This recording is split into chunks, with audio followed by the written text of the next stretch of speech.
Money Radio, discussing the business of making and spending money. Hello, you're welcome to today's edition of Money Radio on Leadership Podcast. Money Radio brings you the latest developments in Nigeria's business and economy cycles and issues of businesses around the world. My name is Innocent Odo, and today we're going to take a look at a critical sector in the Nigerian economy, the agribusiness sector of Money Radio. And our focus today is on how to develop cassava farming in order to get more cassava flour to serve as substitute for the shortage of wheat. You and I know very well that there's a raging war in Ukraine, and that part of the country, that part of the world rather, has been engulfed in that crisis and the shortages of very important food item like wheat.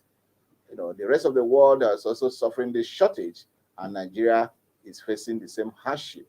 And today we're going to look at some of the advantages that we might have by way of trying to provide substitute for this very important item. And of course, we have them in abundance here. The only thing we need to do is to improve the productivity of cassava, with which we can now get this necessary flour to produce some of the items of staple food that we need in the country. It's on that note that I bring to you our discussion for today, which is cassava flour as substitute for wheat shortage in Nigeria. And I have two gentlemen in the studio with whom I'm going to do justice to this very important topic. To my left, I have Paul Wadima. Paul, you're welcome to the program. Thank you for having me. It's always a pleasure having you on the program.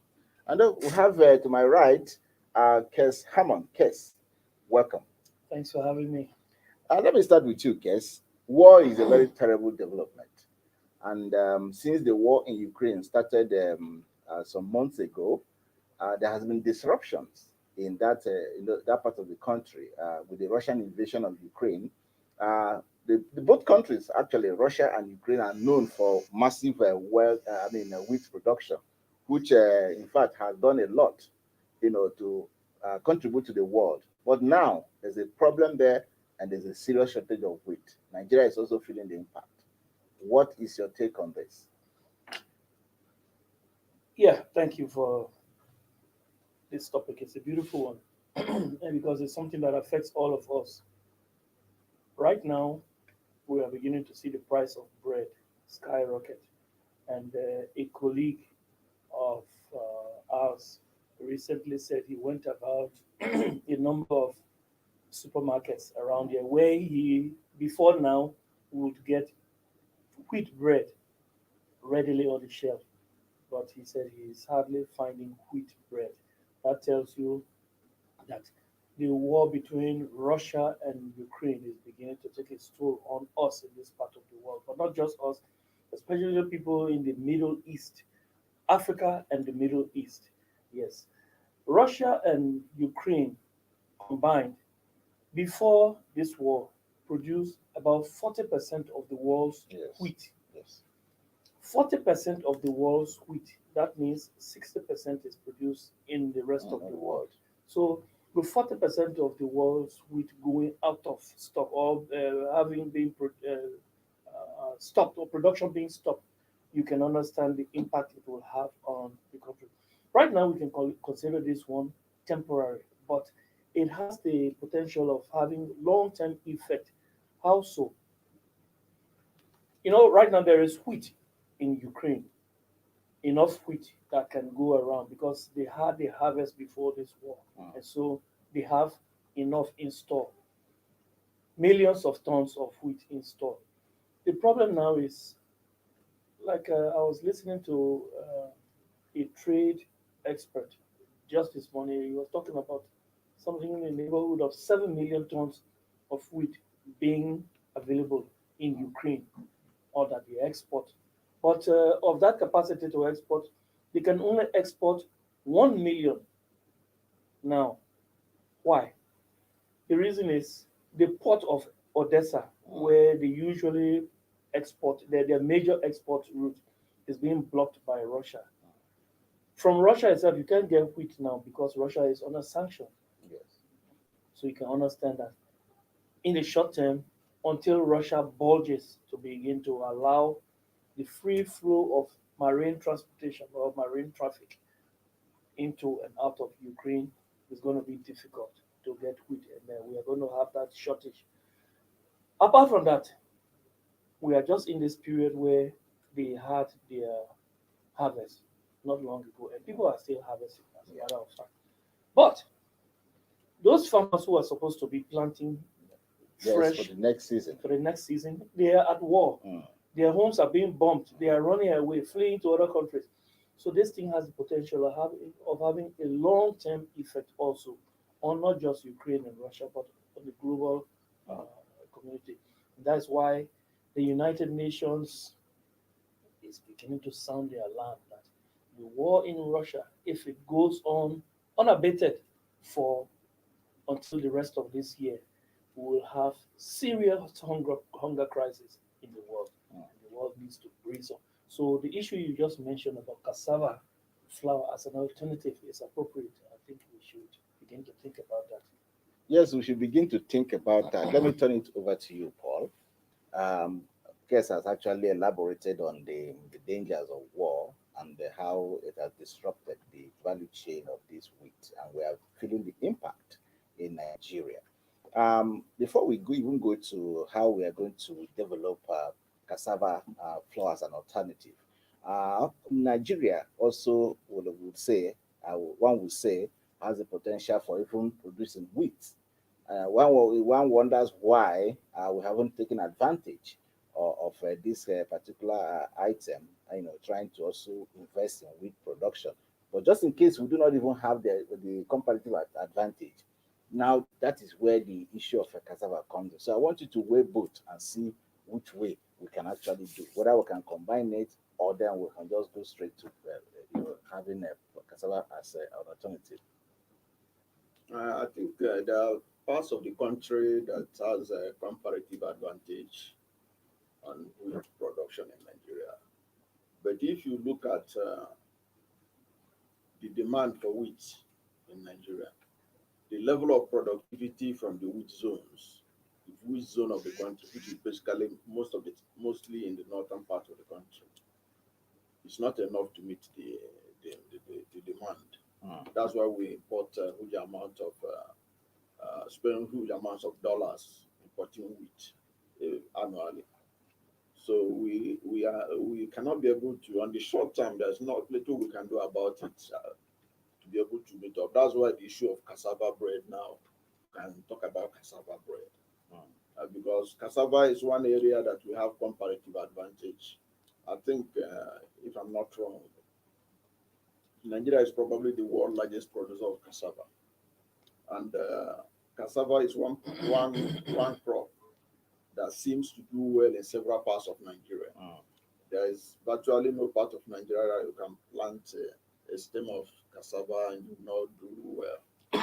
So we can take advantage of the abundance of cassava in Nigeria to be able to substitute for wheat. We have tried it before under President Goodluck Jonathan.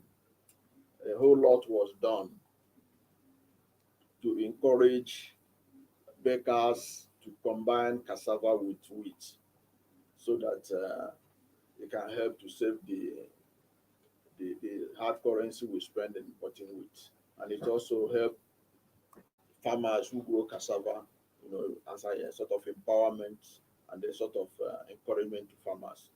So what we need to do now is to find a way of resurrecting that quest for all Nigerians to be consuming cassava bread, because it appears that that idea of cassava bread left the country with Jonathan. Nobody talks about it immediately he left from power, but it is something that should be revisited. And of course, there is need to train the bakers on how to do it. I understand that during the time of Jonathan, there were workshops, there were training activities that was done to encourage bakers to learn how to apply cassava wheat with cassava flour with wheat flour, so that they could be able to make bread. And a whole lot was achieved at that period. But when Jonathan left, everybody everybody seems to have forgotten about it, and then we start again accumulating a lot of money importing wheat, which is also affecting the economy, because the more dollars you take away from the country, the more challenges you have in terms of stability of the naira and everything else. Yes, of course. You talked about the stability of the naira.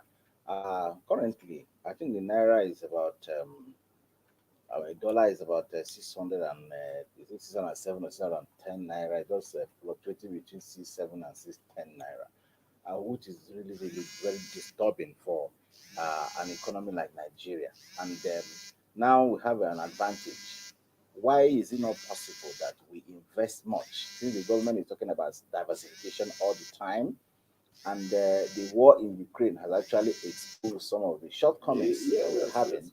And so the one we have comparative advantage in, I think, has become incumbent on everybody, the government and even the stakeholders, investors, and all the other people who have stake in this industry, to put hands or put their hands on all hands on deck to be able to revive, like you said, revisit, revive, re-strategize, refocus, and reorganize this sector, because that is going to give us an advantage.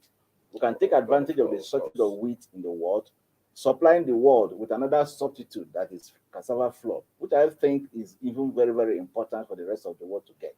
So I don't understand why at this point in time nobody seems to be looking at that direction. Yeah, when we have not that nobody's looking at that. Nobody. The issue is this: cassava is also competing.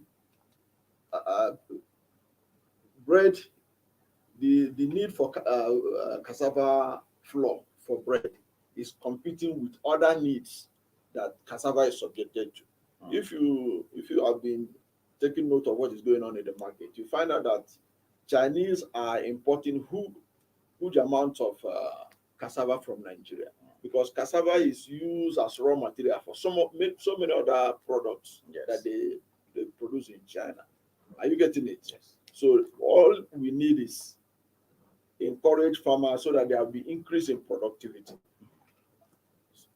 The more farmers are trained on how to cultivate cassava, and they are being given the new hybrid ones that have been developed by our researchers, that's what will help us. Because the demand for cassava is huge. It's not just for wheat bread. Yes. Its demand is used for so many other things. That's why you see cassava is an expensive product now. Okay. So what do we do to increase productivity should be one of the things that we need to address. And it also boils down to our investment in agriculture. Okay. How effective is it? Okay. If you are just joining us, I've been talking about cassava flour as substitute for the shortage of wheat.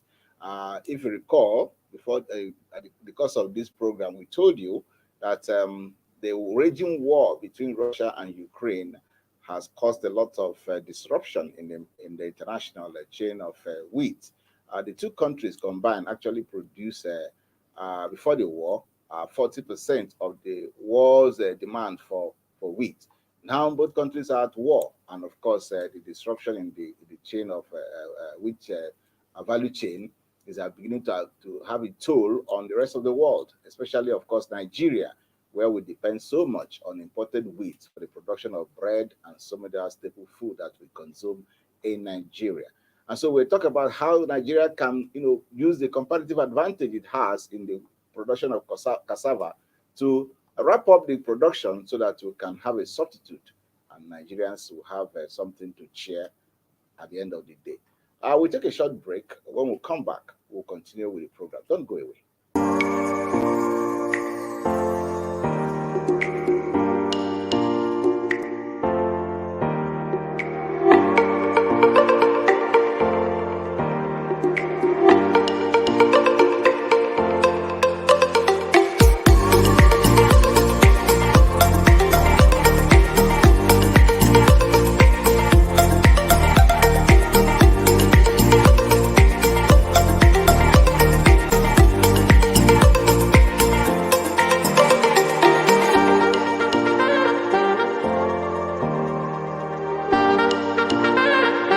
For sponsorship, and advert placements, please contact 080-3688-6158. Last Word Leadership Podcast Studio. You have the last word.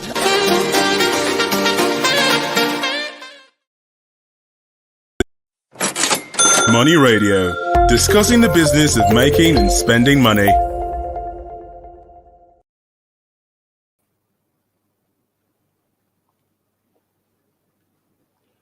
Welcome back. If you are just joining us, we are talking about cassava flour as substitute for the shortage of wheat in the international market. I've been in the studio with Paul Wadima and Kes Hammond doing justice to this very important topic. It is said that whenever there is crisis, people should always see opportunities in a crisis.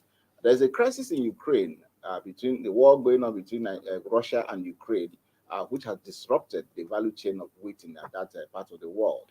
Now it's an advantage for Nigeria and Nigerian government to begin to put on their thinking cap on how we can take leverage on the comparative advantage that we have in the production of cassava, so that we can produce the flour needed to produce bread and other staple items that we use in Nigeria. Kes, before we went on that short break, we are worried that what we have as potential in Africa, in Nigeria, is hardly given attention to. The right investment is hardly made by way of trying to refocus this, sector, restructure it, if you like, reorganize it to begin to be the item, the brand that Nigeria can actually boast of. Nigeria can, in fact, use this opportunity to introduce a new form of cassava flour in the international market by way of doing proper investment, organizing the structure, the sectors very well, putting the farmers and investing in their lives. That is not what we are seeing at the moment. And if we don't take this advantage, what then are we waiting for? How can we go forward, trying to diversify an economy when there's an opportunity that is already at our disposal? I don't know what is wrong, but we seem to forget about good things we started, and then I don't know, I will call it the satisficing syndrome. Once you see there is a necessity for something and you start to bring solution to that problem, and then not in a long run you see that there is an alternative, or things have gone back to normal, and you don't have that necessity or that need again. You just drop what you were trying to do to bring solution to that problem that had erupted, and that's what we have done. Nigeria spends so much money on the importation of wheat annually. With that much money, I'm sure that was one of the things, apart from the issue of rice production, wheat production, and the import. That is the auto industry.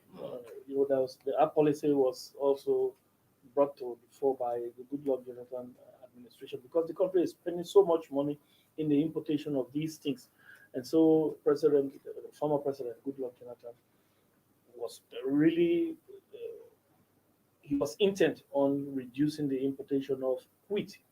As soon as he left, like Mr. Paul said, policy somersault, policy inconsistency. Yes, and it's a good thing that he was doing. Now that we have this problem, this is the time to benefit from that problem. Like they say, necessity is the mother of invention. Whereas I don't believe necessity is the only mother of invention. Invention has other mothers. Yes. Yes. Maybe necessity is the grandmother of invention. This is the time for us to make good use of this situation, and that is by making sure that we do enough research and we do enough innovation to make cassava flour palatable to the normal Nigerian, or the Nigerians' tummy. Yes, and if we do that, like Mr. Paul said also, Nigeria has comparative advantage in the production of cassava. Nigeria is the largest producer of cassava in the world. So if we can do something about cassava flour, not only will we be able to provide for the local market, but also other African countries. Right now, I can assure you, the Middle Eastern countries, which depend, their staple, their most staple, let me qualify it that way, their most staple is bread, and it's from wheat. It is those people that should be able to, we should be, in fact, we should be able to target our local market, the remaining African market, and the Middle East with cassava flour. This is the time to do it. Sadly, during this time of electioneering and campaigning, you will hear many people, many politicians proffer that solution. When I get power, I will make sure that we produce cassava bread or we produce cassava flour. The sad thing is, this situation is going to be used only to the advantage of the politicians. As soon as they get there, we'll forget about it. Especially once there is a solution. Maybe the war in Ukraine stops and the Ukrainians begin to produce wheat again, we'll forget about that cassava. Once something is easy, we don't think about the alternative or the buffer. We don't think about those things. We always like to, this easy life is what we always. You are even talking about politicians and their campaign. Have you ever seen any of them address any real issue except for one or two of them? Even this cassava bread, none of them has talked about. I was even coming none to of them that have not because talked about I think policy issue in agriculture. I assure you, they will start it. They basically generalized that I will improve the economy. I will provide water. I will make sure that there is stability in light and increase the megawatt. And without going to the specifics. Now we're asking them. Okay, I think it is our duty many now of them to hold them to account, to also help set agenda for them. That those of them who are joking for political power, clamoring to be elected as president or governors or whatever, they have a duty to look at deep issues, specific issues that will enhance the capacity of Nigeria as a state to play at the topmost level in the world. If we have an advantage of being, if not the world highest producer or one of the highest producers of cassava in the world, now this is an advantage because we have a clement weather, a weather that allows for mass production of this particular food item.